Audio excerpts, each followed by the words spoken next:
Hello and welcome back to the next One Piece review and discussion. We are getting into a phenomenal chapter this time around. So much happens, so much is revealed, and a few things are sort of set up that we need to discuss.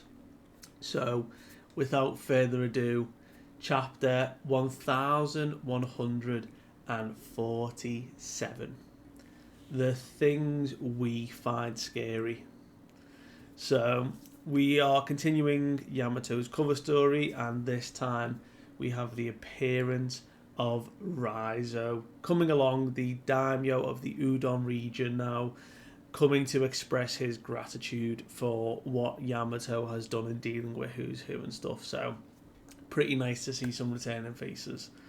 However, Elbaf is a more pressing matter. So, last we had left off, we had Gunko appearing on top of the ship with the Straw Hat and Colin, the somewhat dubbed Colin pirates, and proceeded to not only spiel that she was a god, she was above them all, that there is a world ending disaster coming that no one can stop, but there were those who had done their research and wanted to spread the message around.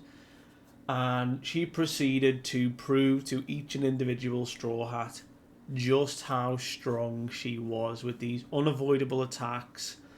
She was able to easily defeat Brook and Jinbei with just a matter of seconds. Usopp managed to get off a pretty devastating attack and completely disintegrated half her body, and then she just regenerated back. So that power that we've seen with the five elders, and now it's coming into the God's Night, they are these immortal beings who have this super healing factor that just won't die. So it seems that they've got some of Eam's power as well, which was pretty frightening to see. But while she was dealing with that, pretty quickly we had Killingham at the school, dealt with all the teachers, was setting up the teledictation snail, or the unique transponder snail on Elbaf here, to deliver a message, and it was Summer he was relaying to be able to speak through it. So Summer's the one who's going to deliver the message, and Summer was like, just give me a sec, I'm just waiting for this guy to go down. And we see a very bloodied, a very beaten Saul covered around in brambles and vines. Doesn't look in the best state. And the last thing we heard was Saul telling Robber and Chopper to hide, and Summer saying that, how far the giants have fallen, that they were once these great warriors that were meant to be mercenaries for the world government if it wasn't for Harold and what he did. So he seemed pretty pissed at King Harold. So interesting to see where we go from here. So we pick up with Saul on the beach, or amongst the trees. I think they're on a branch actually where the beach was. And he's out for the count, and it's him telling Robber and Chopper, in a little brief flashback, that he's seen Summer before. He knows he's a God's Knight. So the God's Knight are known to people, at least older people, and he seems to have come across Summer somewhere before.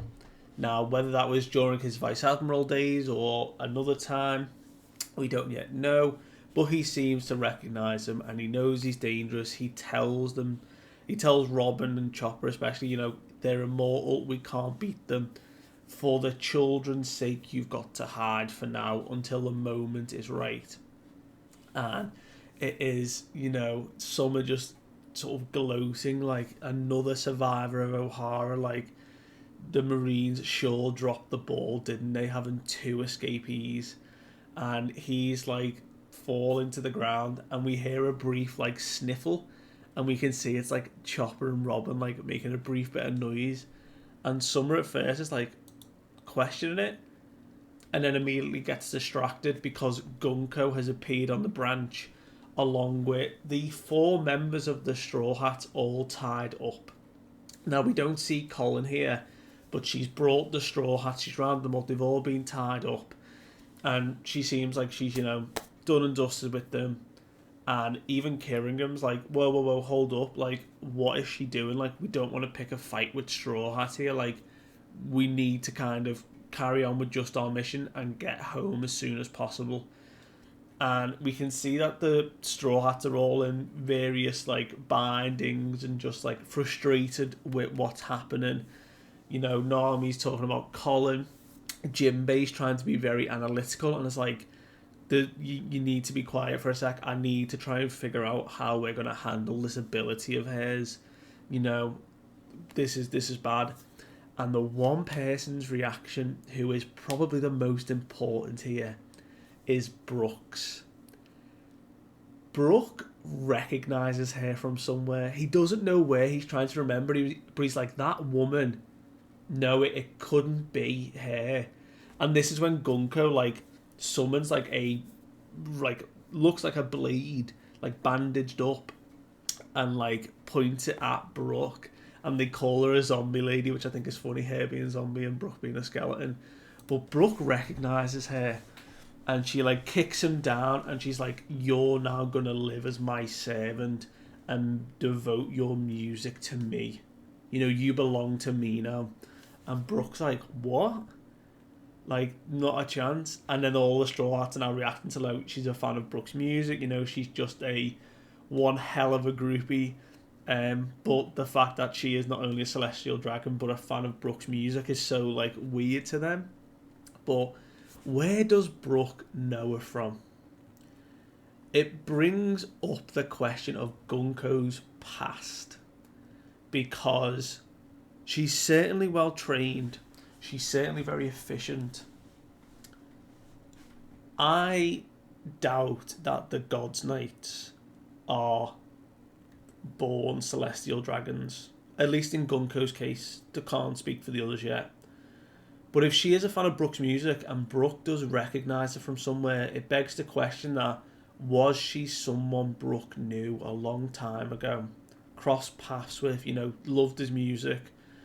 And then through whatever happened, she'd ended up in the Marines, or then going through the Celestial Dragon route, becoming a God's Knight. So that part of her past of liking Brooke's music is still there, but she's now got this sort of Celestial Dragon hating view of the world. But Summer's like, right, can you cut the crap? Like, we don't really want to be picking a fight with an Emperor of the Sea here. This isn't the time or the place. And there is a phenomenal moment here where Brooke like sits up and just delivers the coldest line of this chapter. And he's like, look, I need to apologise, young lady. I swore my allegiance, my loyalty to Luffy. He gave me a second chance, another lease of life indeed. And I have ever since then, my loyalty has been for him and him alone. And she's like, you understand then that your refusal means you forfeit your life? And Brooke is like, I would sooner embrace death than live without honour. Oh, this is why Brooke is the man. This is just the reason why the Straw Hats are all just such got strong bonds, and like their faith in Luffy and loyalty is just so important to all of them that like even when faced with death there is no hesitation in Brooke's deliverance here. Like, and she absolutely starts doling out punishment, and everyone's reacting to just Gunko absolutely beating the hell out of poor Brooke here. And Summer's like, alright, anyway, should we just go ahead and start Kiringham while, she's occupied? So he gives a bit of a cough, and he's like, to the warriors of Elbaf, and we see now that we're coming around the island and hearing what Summer is saying to them while getting everyone's reaction. So through the teledictation snail, Kiringham sat there with a transponder snail in front of it, and Summer's the one talking. So Summer seems to be quite a bit of a front man for this, and he calls himself the Dagger of the Holy Land of Marijois, the God's Knight Summer. So everyone's like, wait, the Holy Knights are here, like the Marines, like the world government, like what is going on? And we find out two of the villagers' names, or the other villagers that are here at Elbath. There is an artisan village, which are Vikings with like hammers and mallets and really cool like aesthetic buildings. And then we see another village of the hunters village, and these guys are in like skins, bow and arrows, like very type of hunter-esque like style. And basically Summer is breaking down that, yeah, in the middle of all this carnage that's being caused and everything that's happening, we've taken 10 children hostage, and a certain orange bearded man is down for the count. And he certainly did his darndest to free them, but he wasn't going to cut it. And we see like Ange obviously reacting in the school, hearing that Saul's been injured. And basically he's telling the giant, right, we've got the kids moving towards a goal, so don't assume that they're just safe. And in this moment, Kiringham turns to Ange and is like, you know all the kids' names that we've taken, don't you? And she's like, of course I do. And he's like, perfect, we're gonna inform the parents then, because the children are about to wake up from their dream, and we want them to know just how dangerous things are going to be. So we jump over to the kids, and we see they are still being forced to walk. They haven't got control of their body, but they're awake. They're walking in the single file line. Colin is now here with them, leading the pack, and everyone is freaking out. You know, they want their parents, they want to go home, and Colin's like trying to keep it together. Like, look, we've been kidnapped. You're weaklings. I'm the warrior here. Calm down. We'll get out of this. And two of the manifested ghosts or dream monsters appear, and everyone then freaks out, Colin especially. And they seem to be in a very dangerous predicament. And while the kids are dealing with this, we jump over to, assumably, most of their parents, the giant warrior pirates, who are dealing with monsters around. And they seem to be having trouble with two of them specifically. And they're like, these creatures, like, what are they supposed to be? And one of the giants, like, kind of looks like my wife, don't you think? And over there, like, is this one? Have they just come to life? Like, what's going on here? And then Dorian Broggy are there, and then they go, wait, Bent's your kid, right? And he's like, yeah. And he's like, well, what if Bent finds his mum scary? That would mean... And then they all kind of unanimously like clock onto the fact that, like, oh no, it's the mothers who are here now, and they are rampaging the ship. And even the guys are like freaking out, like, nope, we can't take this, we're not strong enough, even we are afraid of them. So the mother dreams, they completely take down the flying ship here of the giant warrior pirates. And we can see, yeah, we're going down, this is it, you know, forgive me, I would never harm my wife type deal. And Summer has now, where he's been standing on his vines, we see a clearer picture of, he's actually made it into a snake. And he stood on like the head of the snake, just watching the ship go down. And he's like, oof, that's the giant warrior ships down as well. You know, these dream monsters are real dangerous things, you know. But clearly that's just some more warriors that have bitten the dust. So the only person left, the one I'm trying to address, the one who is in charge, is Mountain Beard Ja Rule. He's like, yeah, seeing as there is no king anymore, you are the one who speaks for Elbath. And we can see Ripley is now finding out, you know, she sees the ship come down in front of her, which is kind of convenient, and is rushing over to see, along with Lilith, Bonnie and Frankie, to make sure that everyone's okay. And Summer delivers his sort of ultimatum. He's like, right, you are going to agree. Our goal is simple. The giants are going to serve as our battle thrall. You are going to come and work under the world government. Otherwise, you are going to lose those children. and we sort of get a battle map surveil. It's a quintessential Oda thing to do, to kind of show along this main branch of the tree where everyone's positioned.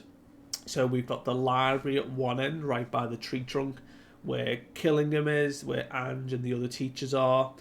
We see off to like the north side in the forest is the Giant Warrior Pirates and, you know, Scopogabarn, Ripley, Frankie, and all them. We see that part way along the branch is Summer, Gunko, you know, all of the pirates, Straw Hat Pirates, Saul, and then a little bit further along are the kids who are now walking towards the village, where we can see the transport out, or the ship that they want to take out is. And at the village is the castle and Ja Rule. So basically, they are discussing this ultimatum, and Ange says, you know, I have the names of all the kids, and obviously they can still speak. So Ange is the one speaking this part to say who the kids' names are. She says there's Ylva, Scotty, Olaf, Colin, Mug, Ronja, Bent, Johanna, Bjorn, and the last one of the bunch is indeed the little warrior Colin. So as they're going through this sort of register of children, we can see a few of the giants reacting, being like, that's my grandson, that's my daughter, you know. They're freaking out, being like, I thought they were safe, like, we've got to go and save them now. This is terrible. And we know, obviously, Ylva is Ja Rule's great granddaughter, so obviously he's getting flustered now. And we can see that Ripley and Gabon are together. She's got him like in his hand, you know, husband and wifey are very weird proportions, I guess. But they're kind of freaking out, like being like, oh, like Colin's in danger. But then Gabon's like, did you hear that, Ripley? Like, oh boy, there certainly his son, isn't he? You know, the little warrior. But they're like, this is no time to brag. Like, we've got to do this. And then Summer reinterjects himself and says, right, these are our demands. You are going to burn down all of the schools and libraries of this place, and you are going to swear your allegiance to us, the Whale government. If you don't, we will start killing the children off one by one. And everyone's like, what the hell did he just say? Like, does he think he's getting away with this? And they are getting furious and flustered. And he's like, Ja Rule, it's your choice, my guy. You know, you're the one who has the final say here. And everyone's like, this is cruel. And Ange is now just erupting with emotion. And she's like, you can't possibly get away with this. You know, the school is a symbol of peace in Elbaf. You know, the libraries are safeguards and are records of such a long history, especially from those scholars at O'Hara who sacrificed their lives to protect what they gave up, and we're the ones who are now safeguarding that. It doesn't just belong to Elbaf. And Summer's like, man, you've really got a big mouth here. And the end of this chapter is a shot of like Chopper being like, whoa, whoa, whoa, Robin, please don't do this. And Ripley being like, Yarsan, please don't. And the final shot is Robin with her demon eyes like activating, you know, she's getting ready to just scrap, and Gabon like furious with his axe in hand, ready to go. And it's like both of them saying together they are not going to let this happen. And it is the unlikely duo that have been sort of thrust into action. So it seems that this is the moment, because these two together are gonna be lethal. Like, Robin is ready to go. Like, she's definitely going into a demon form. We know what's going to happen there. She's going to be causing absolute chaos. But to have that reflected in her eyes here, like how furious she is, the demon child herself is coming. And to see Gabon side by side with that, is going to be something else, because we know the regenerative powers are a problem, but we have seen one instance of how it was combated, and that was Joy Boy's Hacky.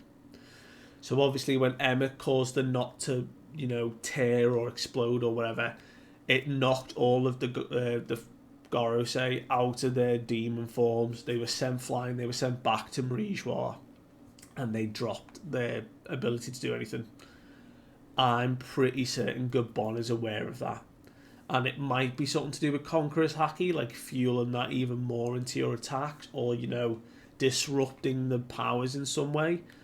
But this is where we are going to see Gabon be very serious in a fight now. He's been joking around so far. This is going to be him at, max power. Alongside Robin as well, who, credit where credit's due, Robin's also a formidable fighter at this point.